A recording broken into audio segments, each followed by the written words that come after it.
We have the latest next from Russia's war on Ukraine. At least 2 Ukrainian cities have been targeted by Russian forces.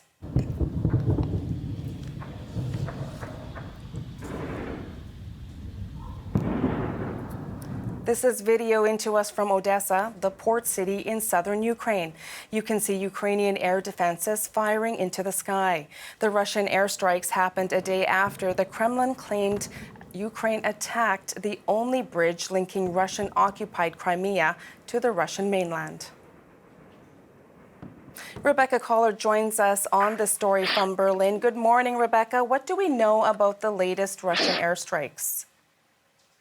Well, we know that Russia carried out attacks in a number of places across Ukraine last night, but the two that you were just talking about on the port city of Odesa, which of course is a main city that Ukraine was using to export grain, and another port city of Mykolaiv. Now, Russia has been clear that these attacks were a direct retaliation for this attack just one day before on this main bridge that links Russia with Russian-occupied Crimean. Now, that bridge, of course, is, as we talked about yesterday, both strategically and symbolically important for Russia to carry military and commercial goods to Crimea, but also symbolically in its claim that Crimea is actually part of Russia rather than a part of Ukraine. Now, Russia has called that attack on the bridge a terrorist attack, and has put of course the blame on Ukraine. Now, Ukraine has been not quite clear on its involvement, although there's been a lot of reports that this attack on the bridge was carried out by Ukraine's secret service. Now, the other thing, of course, which is important here, is that these attacks on Odesa and Mykolaiv, these seaports on the Black Sea, really come just one day after this grain deal that had been brokered by the UN and Turkey to allow Ukrainian grain to leave the country and to meet international markets collapsed, basically, as Russia pulled out, Juanita. And Rebecca, Russia is facing new criticism over its decision to break off the deal that allowed Ukraine to ship grain through the Russian naval blockade in the Black Sea. The UN brokered the agreement to help ease the world food crisis. Is there any chance the deal could be revived?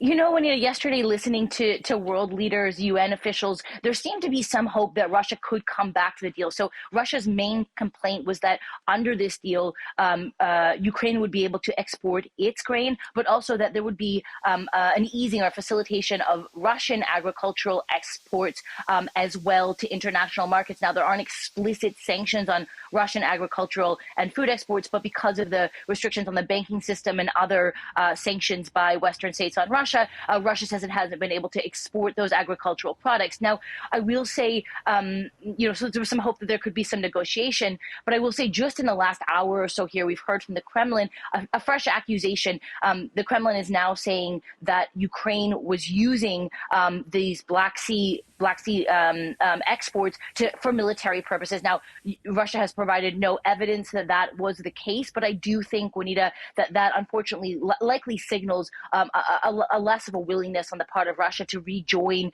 this agreement. And the last thing I'll say is that, despite this accusation by Russia, part of that agreement was that Turkey was monitoring these grain exports that were coming out of Ukraine. But, we'll have to see if there is an agreement in the coming days. But for the most part right now, it really seems that that is becoming less and less likely, Juanita. All right, sounds like it. Thank you so much, Rebecca. That's our Rebecca Collard in Berlin.